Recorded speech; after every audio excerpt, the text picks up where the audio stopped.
naglalakad sa tabing dagat. Tirik man ng araw parang langit pag nakayakap ako sa iyo. Tapos nakahawak ka sa aking braso, nangangarap habang nakatingin tayo sa malayo. Ang dami kong hiling, ang dami kong gustong gawin, mga bagay upang pag-ibig ko'y lalo mong damdamin. Gusto ko yung ganito, yung hawak ko ang yung kamay magkaakbay.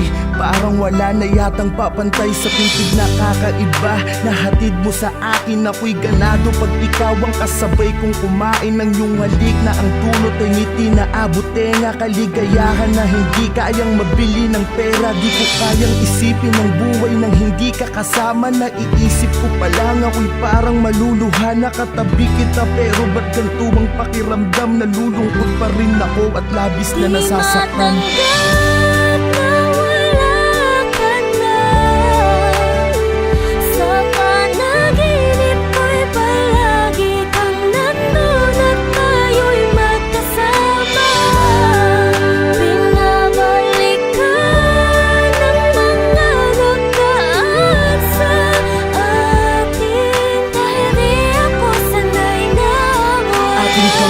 Ay pinag-isa at ikinorting puso, tanda ng pag-iibigan nating hindi susuko sa kahit anong hamon sa ating pagsasamahan. Tumanda man tayo, hindi magkakasawaan. Gusto ko yung ikaw ay lagi kong sinusurpresa. Walang imposible pagdating sa'yo, aking prinsesa. Dito tayo sa gitna ng hugis pusong kandila. Magpapaka-romantiko ko upang mapangiti ka. Mga litrato natin ay itatali sa mga lobo. Kakantahan kita kahit medyo wala sa tono. Maibadama ko lang kahit sa simpleng paraan kung paano kita mahalin at pahalagahan. Sinusumpa ko sa harapan ni Ama na sa lahat ng sandali at oras mahali ingatan kita. Pero bakit ganito ang bigat ng pakiramdam? Nalulungkot ako parang may problemang dinadamdam.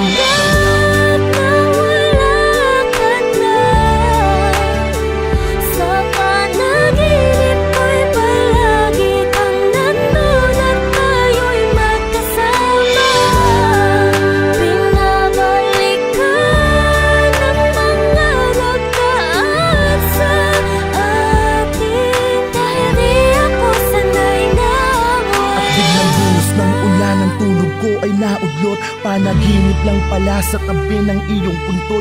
Mata ko'y ipinikit, pinilit muling matulog. Di alintana ang patak ng luha na nahuhulog sa aking mata.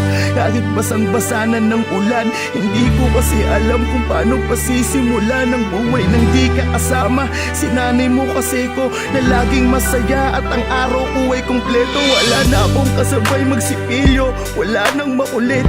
Nauupo lagi dito sa binti ko. Wala na akong kasubuan kapag kumakain. Sa tuwing at 13, wala na akong susurpresahin.